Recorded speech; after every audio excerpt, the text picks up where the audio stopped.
Judy Austin is back once again. I know if we are to apply the law to this,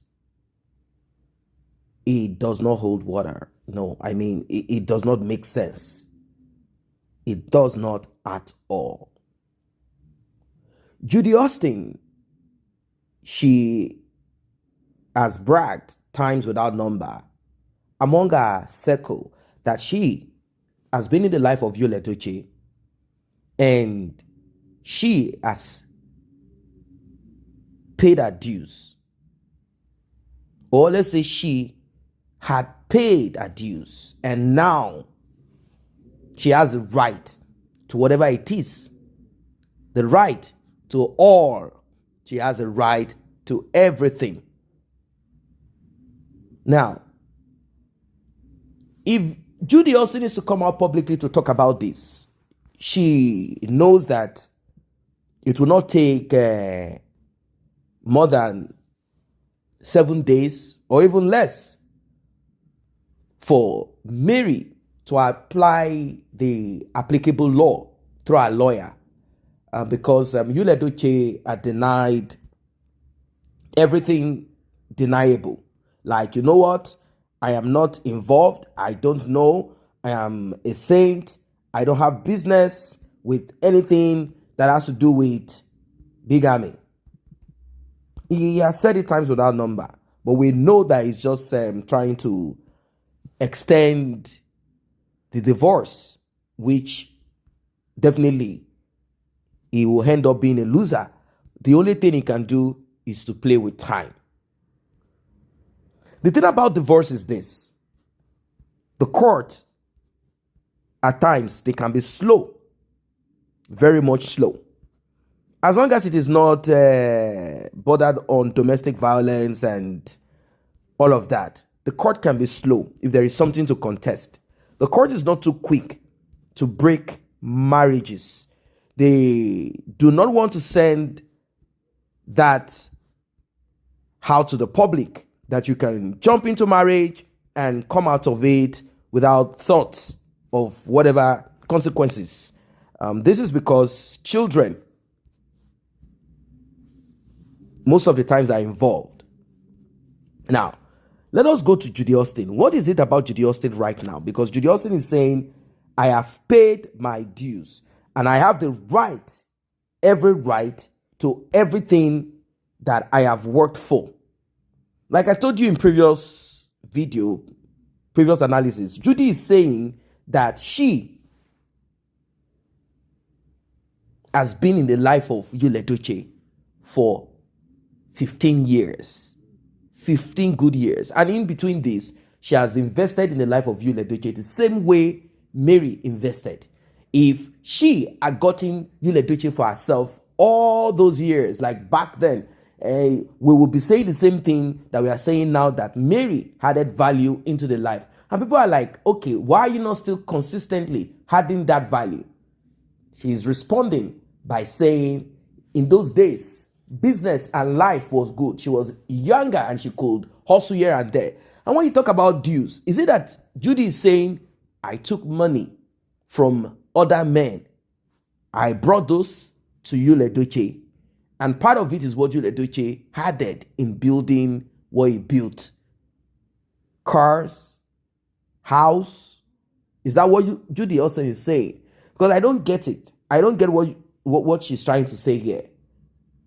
This same conversation came up back then when this polygamy thing started. It came up a bit, but she did not continue on it. She said she was going to address it. She said she's going to come out to talk about it.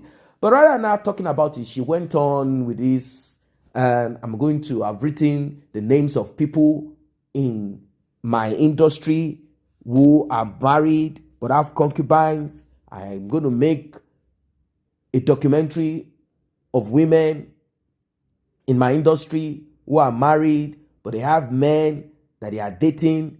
They have this, they have that. I'm going to make, you guys are trying to point fingers at me. And there was a time she also came out to say, she swore to whatever, that she was never married while she was seeing YUL, that there's nothing of such. Nothing like that. I am of the opinion that Judy Austin believes that she, of course, that's what she's saying anyway, but I am of this opinion that Judy Austin is trying to tell us that she deserves to have a chunk or have something in whatever it is that Mary, by law, should have or can have or will have. That's what she's saying. Now, when this started, information came to us that Mary had done a lot in this marriage. In fact, YUL Edochie said it himself that at the beginning he had nothing, but Mary had stayed with him. Now, staying with you might not equal to she's the one bringing funds into his life. It means that she came into my life when I didn't have the fame and money, and we are together till today, and things are not bad. It went on to say then he didn't have much. There was nothing.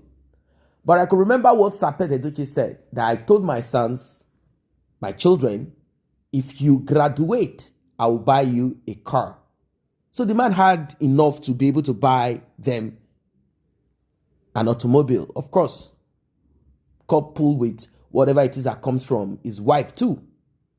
So that's what he did. So YUL Edochie's first car came from daddy. Now, were they in a relationship during university days or after he graduated? And for him to have access to a car, it means that it wasn't that, like, at least he had something to cruise around, to visit the babes, and of course to see Mary, to cruise Mary around. Mary too is not from a home where they are broke. Not at all. They might not be billionaires, but she is okay in her own way. Both of them together, they built. But Judy Austin is saying that thing that we are calling built, she is part of everything. Is it that she's telling us that she's the one that wrecked Mr. Obasi? Mr. Obasi is a trader. And it seems Mr. Obasi is not really I don't know, business-wise, what's going on. So is it Judy Austin that wrecked Mr. Obasi and brought the proceeds of whatever it is to YUL Edochie? Is that what? Oh, we don't get this thing because this is very funny. Is that the thing that YUL Edochie respects in Judy Austin?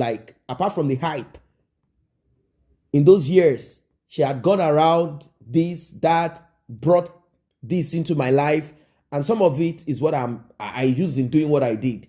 I don't know, because Judy Austin, what is this thing that we are hearing? What is this thing that you are saying? That she deserves to have a portion of whatever it is. That she deserves it. And she must have it.